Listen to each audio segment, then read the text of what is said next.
Introduction. Clustering is a fundamental technique in unsupervised learning that involves grouping a set of data points into clusters based on their similarities. The goal is to partition the data such that points within the same cluster are more similar to each other than to those in other clusters. Clustering helps in identifying natural groupings in data, making it a valuable tool for exploratory data analysis and pattern recognition. Key concepts in clustering: 1. Similarity and distance measures. Clustering relies on measuring the similarity or distance between data points. Common distance measures include Euclidean distance, Manhattan distance, and cosine similarity.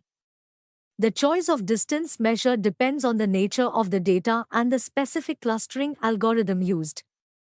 To cluster centroids, in many clustering algorithms, such as k-means, each cluster is represented by a centroid, which is the mean position of all points within the cluster.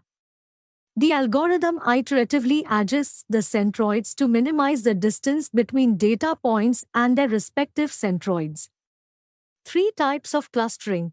Clustering techniques can be broadly categorized into 1. Partitioning methods. These methods, like k-means and k-medoids, partition the data into a predefined number of clusters.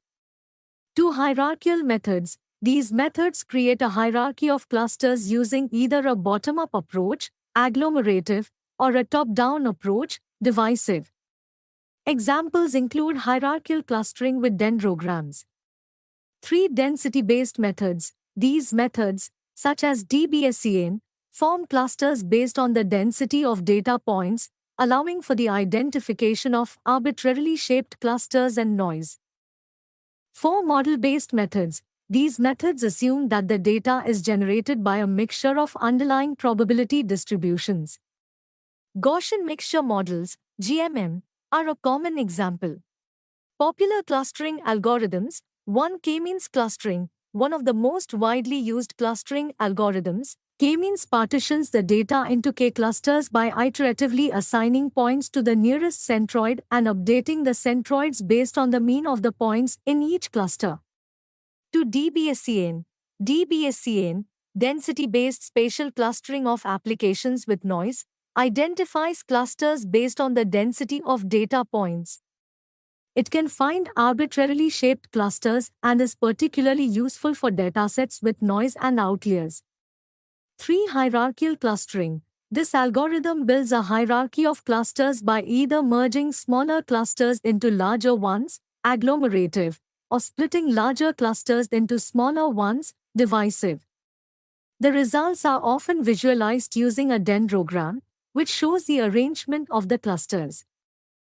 4. Gaussian mixture models. GMM assumes that the data is generated from a mixture of several Gaussian distributions. It uses the expectation maximization (M) algorithm to estimate the parameters of these distributions and assign data points to clusters. Applications of clustering. Clustering has a wide range of applications across various fields. 1. Customer segmentation. Businesses use clustering to segment customers based on purchasing behavior, demographics, and preferences, enabling targeted marketing strategies. To anomaly detection. Clustering helps identify outliers or unusual patterns in data, which can indicate fraudulent activities or system failures. 3. Image segmentation. In computer vision, clustering techniques are used to partition images into meaningful segments for object detection and recognition. 4. Document clustering.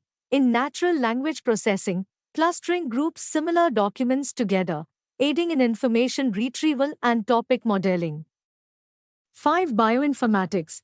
Clustering techniques are used to group genes with similar expression patterns, helping in the understanding of genetic functions and disease mechanisms. Conclusion. Clustering is a powerful unsupervised learning technique that enables the discovery of hidden patterns and structures in data. By grouping similar data points together, clustering provides valuable insights that can inform decision-making and drive innovation across various domains. Its versatility and effectiveness make it an essential tool in the data scientist's toolkit.